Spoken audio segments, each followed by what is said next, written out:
Tyson Fury versus Anthony Joshua finally reaches a boiling point as a heated face-off turns into an explosive confrontation. What starts with confident predictions and personal jabs quickly spirals into old grudges, disputed sparring stories, and accusations that push this activity is one of the biggest failures in a boxer's career. Anybody will tell you that. And that's why I think I'm going to rivalry far beyond ordinary fight promotion. Tyson Fury opens by mocking the idea of ring rust, promising that the version of himself entering this fight is completely different from the fighter fans remember. Fury sounds convinced that Joshua has no idea what is coming, delivering his message with the kind of confidence that immediately raises the temperature in the room. But Anthony Joshua refuses to play along. Joshua calmly breaks down Fury's tendencies, questioning whether the Who do you think's gonna win? Oh, right. former champion actually has enough power to knock him out. There is no fear in Joshua's response, and, more importantly, almost no respect being offered. It's a calculated dismissal, and Fury clearly doesn't appreciate it.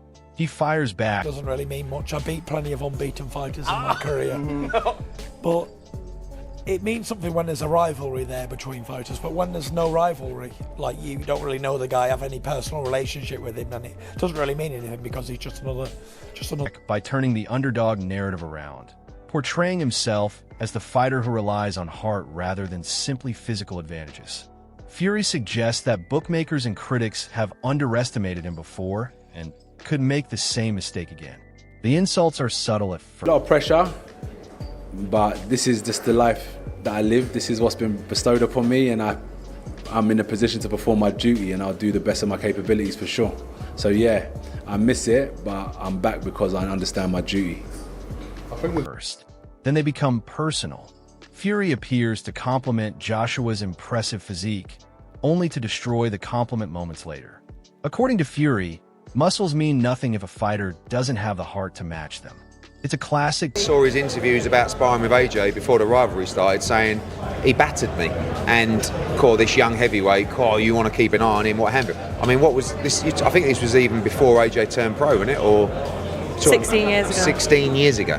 Right. Okay. Well, if you want to, carry your strength from something that happened 16 years ago when Anthony Joshua hadn't even had a pro fight, but I don't know. I mean, all the reports that I heard was AJ battered him in sparring, but backhanded insult. Joshua hears every word, and then Anthony Joshua reveals that he has been collecting these insults for years. Rather than reacting immediately, Joshua says he has stored everything away, using the criticism as motivation for the moment. And he jumped in and done a round with Tyson after Josh. He done a round, and Tyson just moved this kid round like he was a southpaw. He just moved him round. Then after the spar, I said to Josh, ask him if the Rolex was up for grabs. Because I see him in an interview and he said, if anyone can knock me down, I'll give him my Rolex. So he's sitting on the floor, and a fair play to him, he went to him, it was a Rolex up for grabs, and he started. These two finally settle their rivalry inside the ring. That calm response might actually be more threatening than anger, because Joshua isn't forgetting anything. He's waiting. Then Eddie Hearn brings up one of the most controversial chapters in the entire Fury-Joshua story. It wasn't like, don't even think he'd been, no, it wasn't, he was just an amateur, it wasn't like Olympian or anything, just amateur boxer. So it wasn't really, the sparring, what I remember from it. I sparred maybe 400 or 500 heavyweights. Don't remember much from any of them really. Vivid memory I do have of it though was, I remember in about round 3, he started putting his legs up. Around 4, he started putting his knees up in the corner. And I was like, what the fuck's this? And then they pulled him out and put somebody else. Their infamous sparring sessions. Hearn claims that Joshua got the better of Fury during sparring years ago, reopening a story that has followed both fighters throughout their careers. Suddenly, the conversation shifts away from the upcoming fight and straight into the past. Then comes the Rolex story. The infamous tale. Mountains sometimes miss each other on a very rare occasion, and these two have. But it's gone now. It's gone. Both men have not got what they used to have. And 6 years ago it would have been the fight of the century. Or he said that, and I was the one good. Resurfaces once again, dragging an old and embarrassing piece of boxing folklore back into the spotlight. Every time the story is mentioned, it adds another layer of tension to an already hostile rivalry. Fury immediately pushes back. He attempts to rewrite the narrative. He's not the same guy he is he? I mean, you know, how old is he now? It's like 36. I'm an old geezer. We're not the, you know, he's been working out with Usyk and doing what he's got to do. But you can, and he looks, they've got him doing a new, different physical regime. But what you can't do in boxing, you can't put muscles on your chin. Insisting Joshua was only an inexperienced amateur at the time, and suggesting that the story has been exaggerated over the years. But denying the story only makes the room more interested in it. This is what makes Fury versus Joshua so different. There is history everywhere. John Fury reflects on the fight. He's making mistakes, which is probably a lot down to state of mind, more than preparation is actually. So I don't know, you know. I can't guess I don't know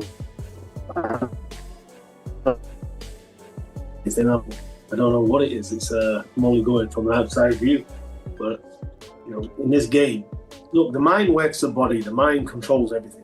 So when that mind is not 100% in gear, and it needs to be when you're boxing, you can be boxing anyway. You can have a bad night at the office. It can happen.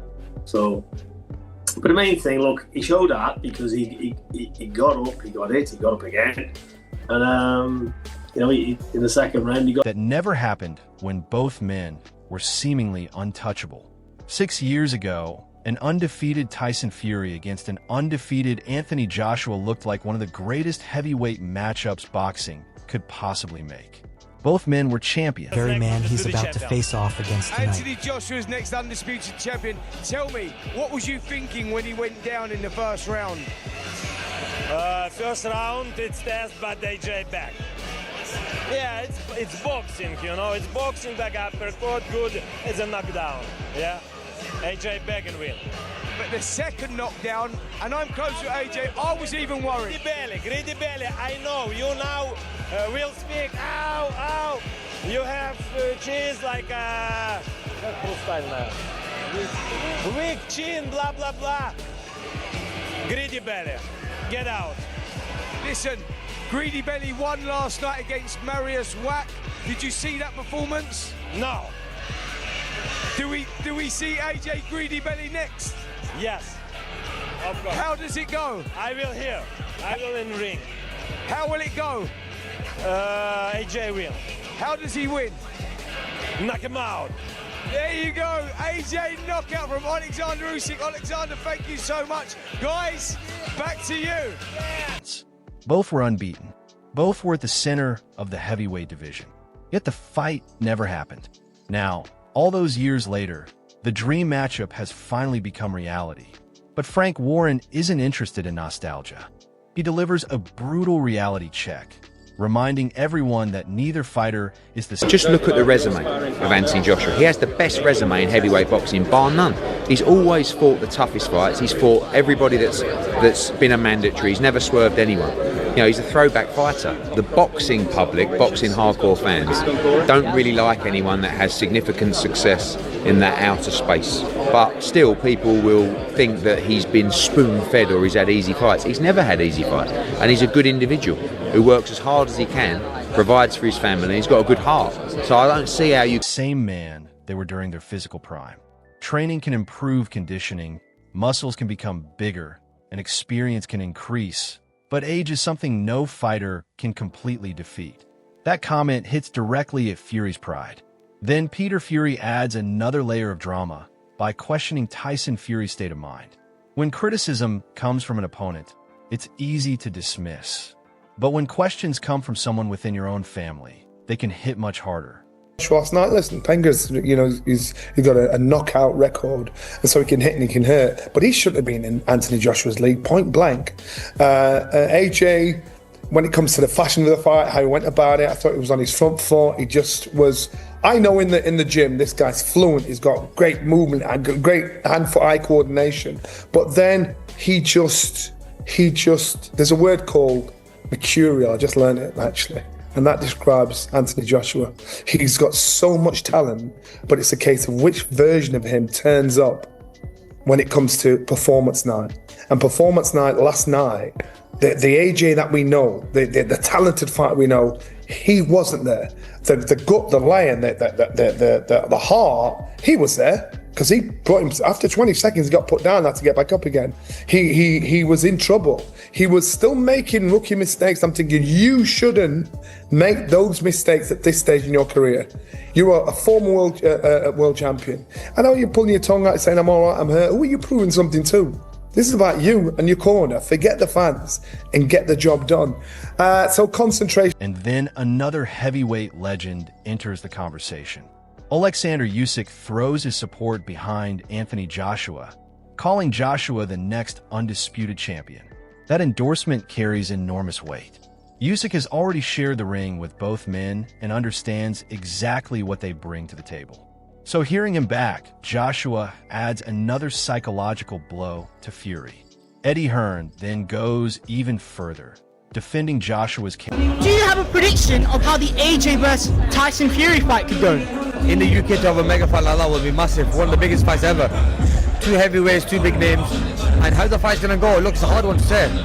I still need to go back and see how Fury's fight went. I mean, I know it's more like a sparring session Fury had, but still, I want to see how he looked. But I think it's a 50-50 fight. Very close, very close. I do lean a little bit more towards Fury, but like I said, as time has been going on and Fury's inactivity, I think might work against him. I'll probably say, yeah, it's still, yeah, it's a very close fight. I'll call it 50-50. Character and praising his resume as one of the strongest in heavyweight boxing. The timing couldn't be more provocative. Joshua is being praised, Fury is being questioned, and everyone is waiting to see how Fury reacts. Johnny Nelson provides a more balanced assessment, admitting that Joshua's inconsistency remains one of the biggest questions surrounding his career. On his best night, Joshua can look unstoppable. What will happen? Definitely, this year. Yeah, you know, we're just baking the cake. It's going to happen. Turkey. You know what Tyson said? He just told you. But Turkey suggested it was going to be announced tonight, so is there a deal in place? Oh, that's Turkey's business, isn't it? Not mine. But yeah, there's a lot I know, a lot I can't divulge, but I'm just going to say that this fight is going to happen. And the man behind it is Turkey Al-Sheikh, and the company behind it will be Netflix. But critics still wonder which version will appear when the pressure is at its highest, instead of calming the room. However, the debate only adds fuel to the rivalry.